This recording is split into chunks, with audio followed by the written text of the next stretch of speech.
الحمد للہ رب العالمین، الصلاة والسلام علی سید الانبیاء والمرسلین، اما بعد۔ آئیے آج حدیث پاک نمبر 32 سماعت فرماتے ہیں۔ سیدنا ابو درداء رضی اللہ تعالیٰ عنہ سے مروی ہے کہ اللہ پاک کے محبوب دانائے غیوب منزہ عن العیوب صلی اللہ تعالیٰ علیہ وآلہ وسلم ارشاد فرماتے ہیں، ان الرزق لا یطلب العبد کما یطلبہ اجلہ، یعنی روزی بندے کو ایسے تلاش کرتی ہے جیسے اس سے اس کی موت تلاش کرتی ہے۔ حلیۃ الاولیاء حدیث پاک نمبر 7908 جلد 2 صفحہ نمبر 99۔ تو مقصد یہ ہے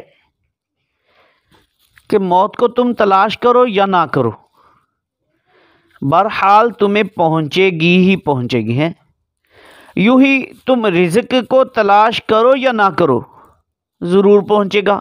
ہاں، رزق کی تلاش سنت ہے اور موت کی تلاش ممنوع، مگر ہے دونوں یقینی۔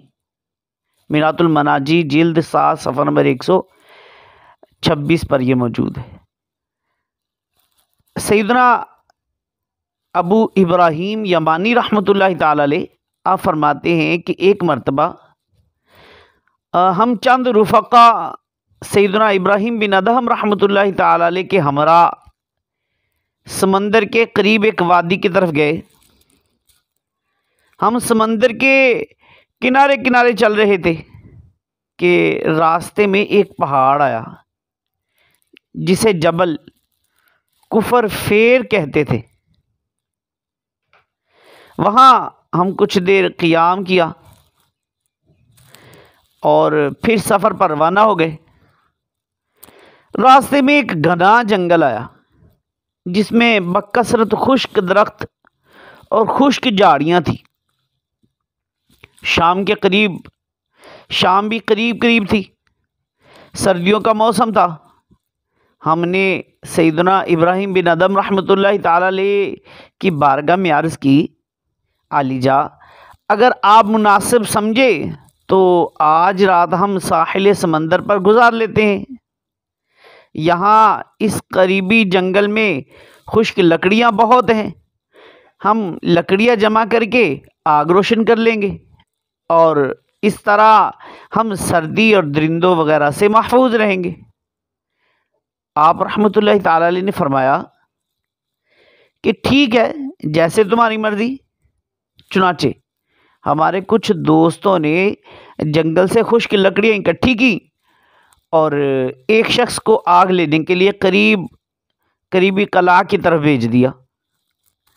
جب وہ آگ لے کر آیا تو ہم نے جمع شدہ لکڑیوں میں آگ لگا دی اور سب آگ کے ارد گرد بیٹھ گئے اور ہم نے کھانے کے لیے روٹیاں نکالی۔ اچانک ہم میں سے ایک شخص نے کہا، دیکھو ان لکڑیوں سے کیسے انگارے بن گئے ہیں، اے کاش ہمارے پاس گوشت ہوتا تو ہم اسے ان انگاروں پر بھون لیتے۔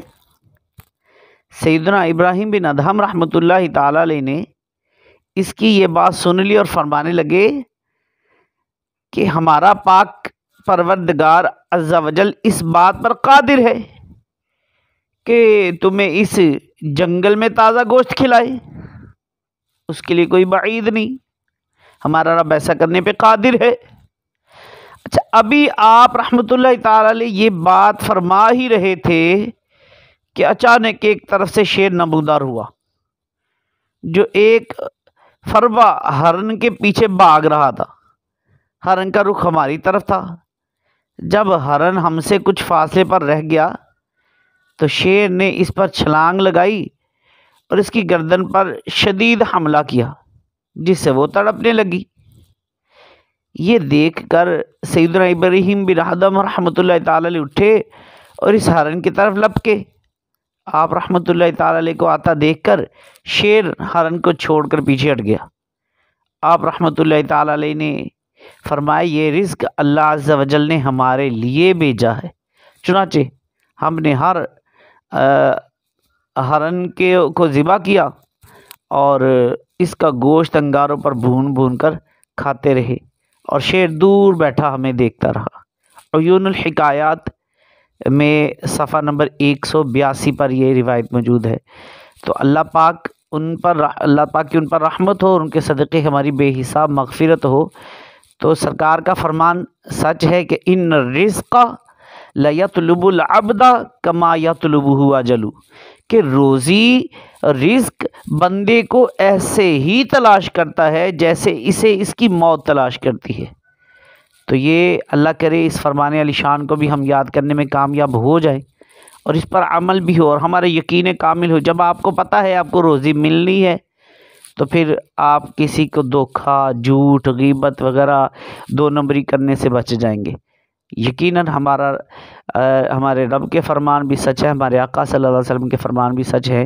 ان الرزق لیطلب العبد کما یطلبہ اجلہ، روزی رزق بندے کو ایسے ہی تلاش کرتا ہے جیسے اسے اس کی موت تلاش کرتی ہے۔